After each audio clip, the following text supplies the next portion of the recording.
Hendo, not the result you'd like today. How do you reflect on that performance and the result? No, that's not at all. Disappointed obviously overall with the result and the performance to a degree. I thought the positives, I guess, or the pleasing things were I thought there were an abundance of effort on display, and I thought there was a number of times where we had Widnes in the right area of the field, and I thought it was evident we really front-loaded energy defensively and restricted Widnes going forward and forcing them to kick long. And so there was some good spells and examples of that. There were some really good examples too of a couple of times where we scrambled really well for each other and really got numbers in the frame and covered each other there, which I thought was pleasing to see. So I'm happy with the effort areas at times throughout the game. I was pleased with that.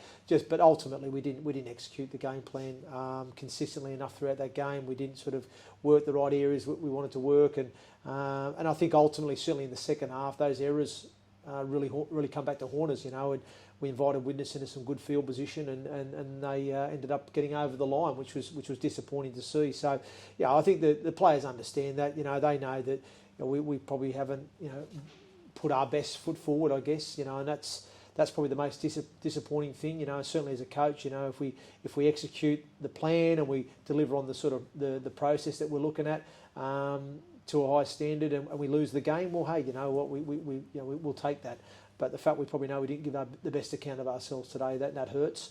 So we have to address that as a group, and we'll have to address that as coaches, and we'll have to make sure we're better for next week against Bradford, because, like I said, it's not going to get any easier.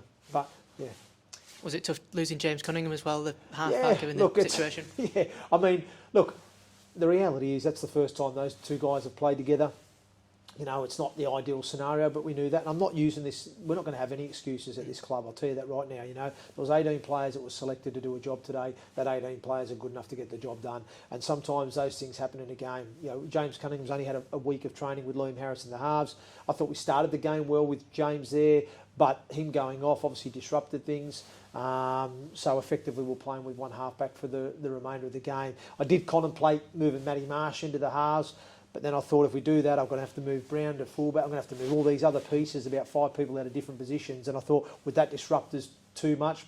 Because either way, I just got the sense the way the game was today, we're going to have to win ugly if we're going to nick it. So I just thought I'd rather just leave Will Jubb out there. He can just defend well with the young blokes out there, and we'll just go through and play off Liam Harris to a degree. But and again, we're in control to a degree with 10 minutes to go. We're 12-10 up, and it was that kind of real arm wrestle sort of game. And but we come up with a crucial error under our posts. We knock on 20 off our own line, and then we invite Widnes into that field position, and they post points. So that's the disappointing thing. I think overall, when we look at the context of the game, we didn't put Widnes under enough pressure.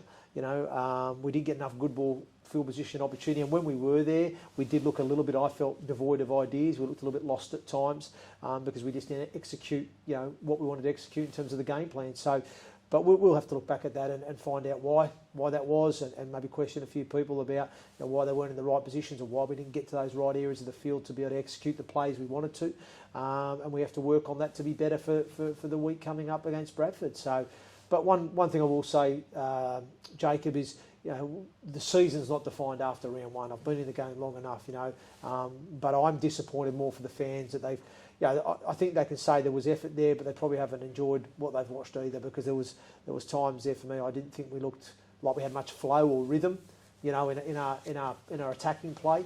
I thought some encouraging signs defensively, but some of our attacking play today was not where it needed to be, and we're going to have to work on that and get that right for next week. Yeah, so plenty of lessons to learn for next week, and obviously hopefully a few players back as well for yeah. Bradford. Well, I'm hopeful we'll have 2 or 3 potentially available for next week, which they'll be great, just some fresh energy, and just obviously giving us a little bit more competition for places at training as well, which will be good. So, but either way, the decisions that we make as coaches, we've got to live and die by those. And if we've got a few more numbers available, great. And I'll have to pick a team that I feel is going to be the right balanced team to go and get a result against Bradford at home.